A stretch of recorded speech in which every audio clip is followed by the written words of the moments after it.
Hello and welcome to the Aromatic Mystery School. I'm Elizabeth Ashley, the Secret Healer, and this is Luminous Garments. So welcome to the course. I wanted to begin with a little bit of an introduction to tell you a little bit about the course, but also about this module in particular. So for those of you who don't know me, I am a clinical aromatherapist with nearly 40 years professional experience, and I am the UK director of the National Association of Holistic Aromatherapists. I write books about aromatherapy under the name The Secret Healer, and I've published 24 books. The work in this course actually is based on a book that my mum wrote. Her name is Jill Bruce, and she was one of the first aromatherapists in the United Kingdom. She ran one of the biggest schools that was registered with both of the two largest governing bodies. She was a professional clairvoyant and astrologer, and like me, she could see auras.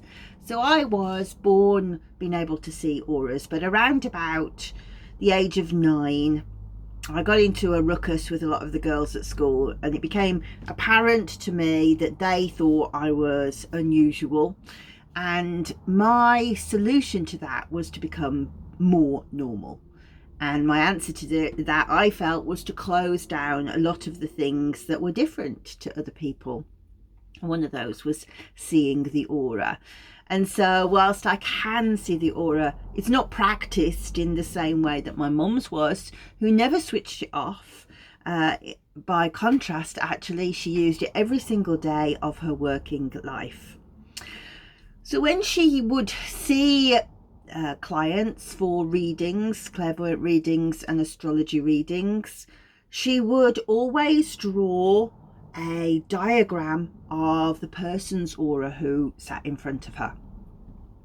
And of course, what she was seeing, she would see the colours, draw the colours in the same way that you'll learn over the course these next few weeks.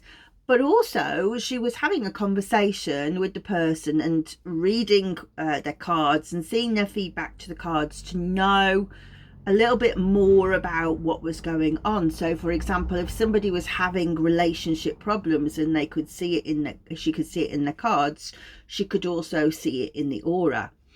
So over the years, she probably did readings for well over 1,000 people, and this was all backed up by a much deeper sort of clinical framework, if you like, of being able to see different aspects of what was going on in their life through their readings.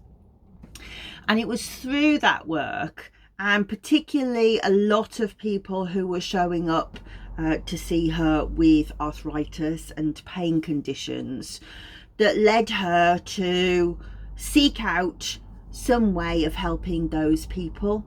And very famously, she went into a bookshop, asked her guides to show her what she wanted, what she needed, and a book fell at her feet, and it was Patricia Davis's book about aromatherapy. She took it home and said to my dad, right, I'm going to go and learn about this. And he said, what is it? She said, I don't know. We'll see if we can find out. So subsequently she did train, obviously, to be an aromatherapist, became a tremendous force in her field, one of the founder members of the International Federation of Aromatherapy. And of course, within that framework, also collated huge amounts of data of what essential oils help different things that happen in the aura, which is what you're going to learn. And the reason why I've come to this after all of this time is I can see my beautiful aromatherapy. As I say, I qualified back in 1993, but I'd been brought up obviously with it. I've always been taught right from the first workshop in aromatherapy was about the mind, body, spirit connection, about the aura, about the chakras, and now people don't learn it. And more than that, what I see is what you can read on the internet is extremely flattened, and that will only get worse because as AI learns, what it's learning from is a very flattened two-dimensional viewpoint of the aura, and it doesn't have any of the important information behind it. So the purpose of my work is not only to train people like you to be able to know yourself better through the aura, but also in the next level, if you wanted to go on to do it, to work as a clinician, to understand, well, if I saw a patient with this, what would it mean and how could I work with it? But also all of my work is created in a way that it teaches the internet what this means. And I won't go into the parts of that, but for me, this is extremely important from a legacy point of view, from my legacy point of view, but also my family lineage point of view, that this work does not get lost. And these amazing teachings, which incidentally date back really all the way to Egyptian times and further. We know that the Egyptians were working with the energy bodies as the aura. So how awful that we get to 2025 and the internet forgets them. So this is part of training people, but also training what I call seeding the spiders, training the internet to not to forget it, so it's there for the future. So as I say, I can no longer see auras as people walking round. So when I was a little girl, though, I would see rainbows around people's bodies. And it was about when I was about 8 years old, I was like, somebody looked at my work and said, what, at my drawings, and said, why have you always got rainbows around people? And I was like, why have you not? And it was astonishing for me to realise over a period of days, and I can remember it very clearly, I don't think they're seeing the rainbows. So what are those rainbows? And from my point of view, it was like, well, they'll clearly make me different. So I'm going to try and see people without rainbows. And at the same time, I tried to switch my dreams off. And that's a big part of the story that I tell in my work of going back to doing this kind of work as a priestess, of learning to dream again. But I can see an aura if somebody sits in front of a white wall. There's no mistaking it. I can definitely see the colours all of the time. But that's a strange situation, because that means that I don't read them in the same way as I used to when I was walking round, talking to people and seeing how they change. I will always be in quite an intimate situation already, that I'll be inside with somebody against a white wall, because that tends to be living rooms, right? But nevertheless, there's no denying that it is there. And so then if it is there, then why are we not using it to like work with it as a tool? Because aromatherapy now, specifically through what we're learning through the internet, because of the way essential oils are marketed, is you will see that this oil treats that condition, although you can't use treat because that's a medical claim, but so for arthritis you would use that. And when we're looking at that, and I have written books in this way specifically for people who want to just know, right, how do you treat arthritis, how do you treat eczema, what we're looking at is simply the pain and the stiffness. Those are the oils that we're choosing. However, science backs us up in a phenomenal level that behind each of these different conditions there's also an emotional component. From the very easiest way of understanding it, stress makes things worse. Now, when you learn to read an aura or to see an aura, you may be able to start discerning that it's there, but you can definitely draw it. Anybody can draw it. You can see that from minute to minute, a person's emotions, their thinking will change that aura. And over time, it will shift the aura to be different to what it was. And we can see that in the aura, but we can also see it chemically in the body.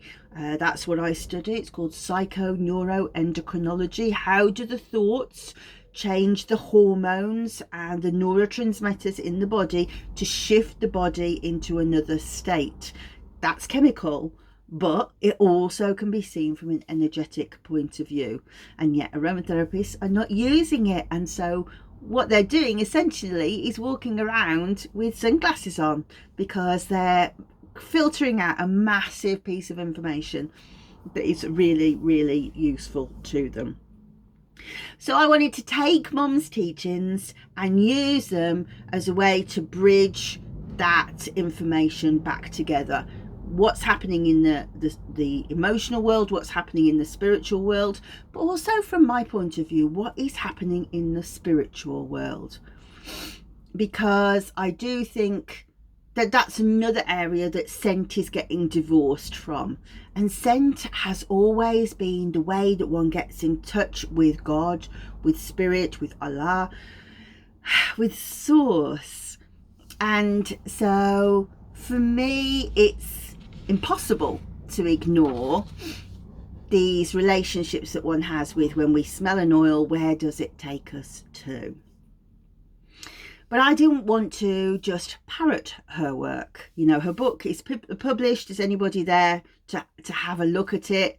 Obviously, I've got a unique sort of take on it because I've lived it all through my life. But regardless, her book is very succinct, and I wanted to find a way to make it my own. And I sat with it for months, actually, and it occurred to me, you've been doing this for years and you're just ignoring this piece of work.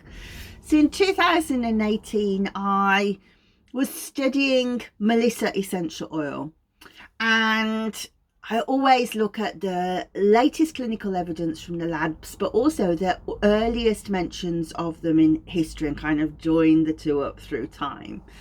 That's what my books do.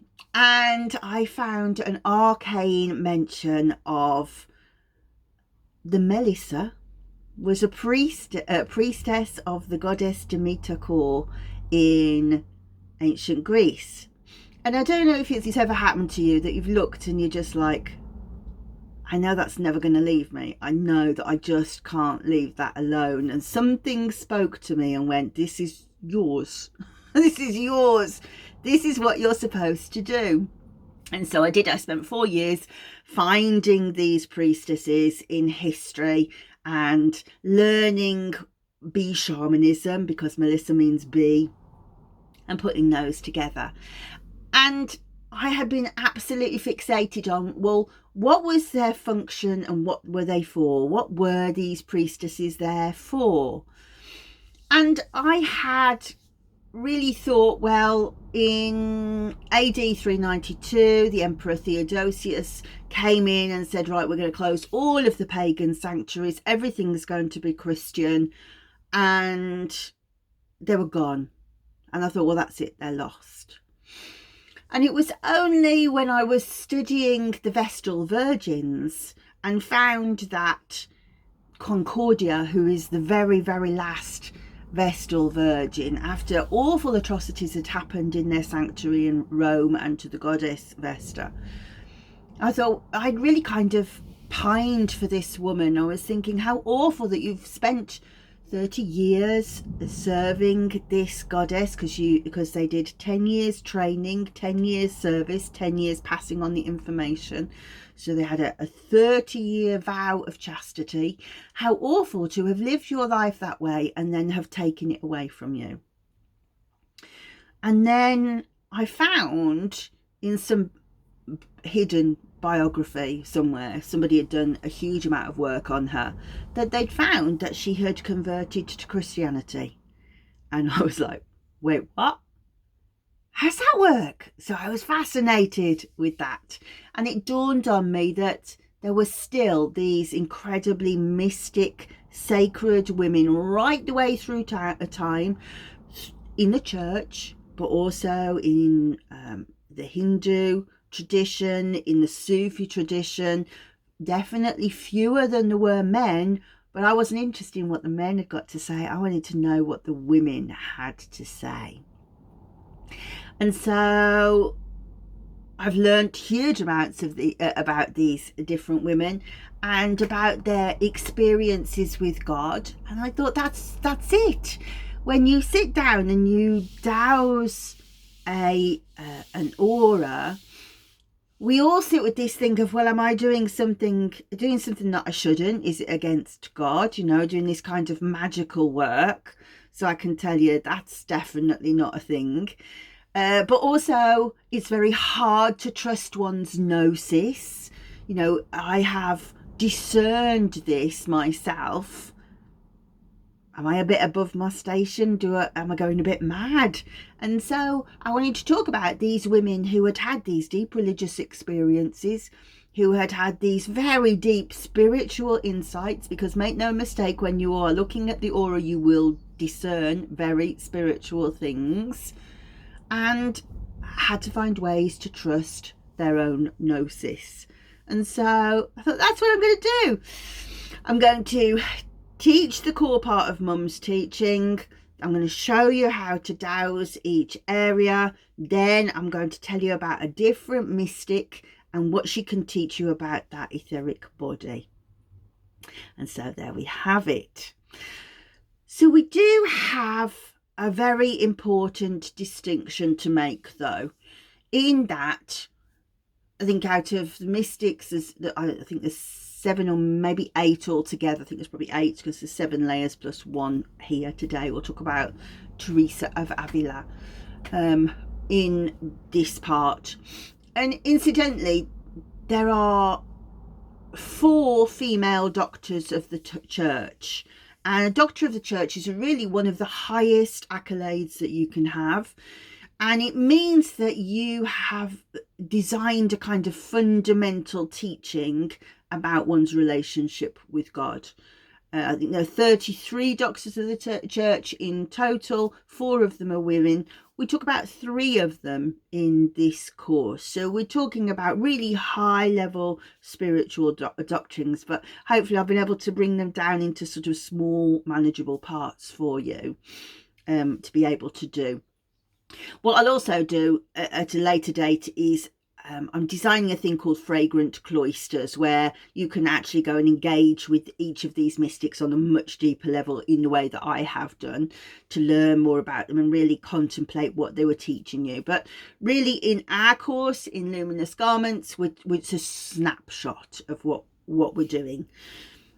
What's really important to say is, specifically, it is very sort of leaning towards Catholic mysticism, because those are the women that I have studied the most. And Catholicism doesn't believe in the aura, right? Not in the way that we talk about it. And the fundamental difference, I think it's really important to say, is that in Mum's teachings and the teachings that you'll have today, we will talk about the 6th etheric body, which is like one of the most outermost layers, as being the place where karma lives. And Catholicism doesn't believe in karma. As far as they're concerned, you live a good life and hopefully you go to heaven. If you don't live a good life, then you will go to hell. And part of the preparations for going to heaven, especially from the Catholic point of view, is that we make these confessions, that we say our Hail Marys, that we honour the saints, all of those things. But fundamentally, that we have a good life. But we go to heaven, we go to hell, and then that's the end. We eternally stay there. But within the framework of this course, we'd say, well, okay, but what if that's not true? In the 6th layer is where karma lives, according to Mum's interpretation, and also those of like the 19th century theosophy. How many more incarnations have we got? But those incarnations that we've had, are they leaving on us on a trajectory to be the person that we are today? And we'll go into this much more detail, but I wanted to really put that straight, because it could definitely be seen as syncretism, that we've taken what is essentially a Hindu belief about reincarnation, about karma, about the trajectory of the soul, although it's ancient Greek actually, but Hindu is the easiest way to see it. And then we've bolted on a lot about Christian mystics or Catholic mystics. However, I want to really stress that if you see it that way, it's because you're seeing Christianity through the eyes of a 21st century person. So we opened with a quote on the first slide, and it's by a lady called Hildegard of Bingen. If you didn't notice it, the quote says, "We cannot live in a world interpreted for us by others. An interpreted world is not a hope. Part of the terror is to take back our listening, to use our own voice, and to see our own light." And it was she actually who termed luminous garments. She said the angels love humans and how they live in their luminous garments, the way that we carried ourselves forth. And what you'll see as the course unfolds is that our understanding of the aura is really similar to how Hildegard of Bingen saw it.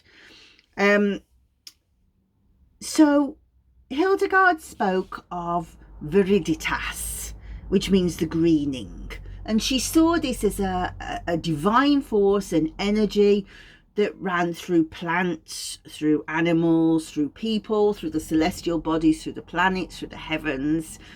And she saw that viriditas as the force of God, an aspect with a female face, that the creation was a female force. And what's interesting is many aromatherapists know her work, because actually I used it in my Melissa book. She will talk about how herbs are very good for heating the body. But in a way, when we talk about it in aromatherapy, we cherry pick bits, because we say, she says use this herb for this condition, just as I said we're doing today. But if you read deeper, what she's saying is you use the herb for this condition because it helps to bring the spirit back into alignment with God. And in 2004, the Catholic Church made a paper, and it was called Jesus Christ, the Bearer of the Water of Life, a Christian Reflection on the New Age. 2003, not 2004.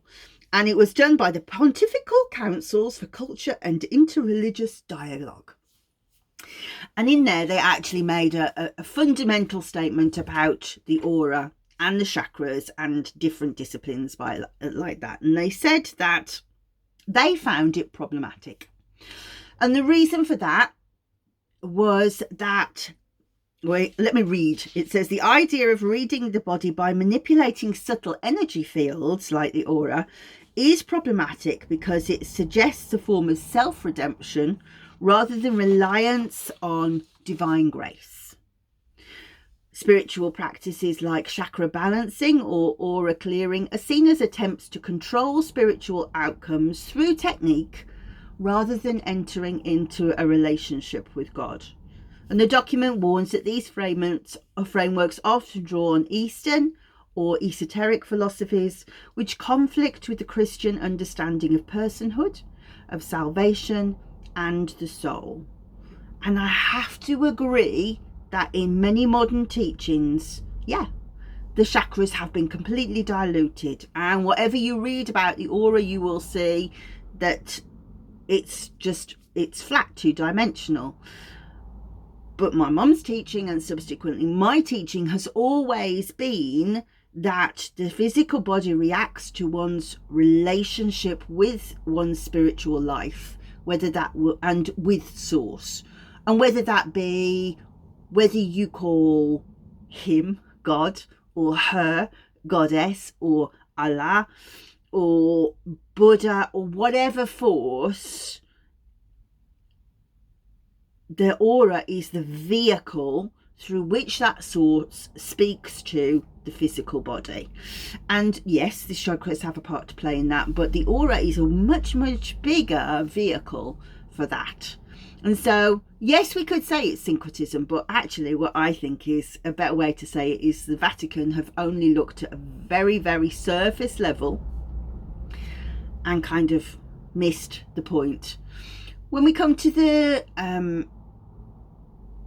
mystic, Get used to it. I forget words all the time.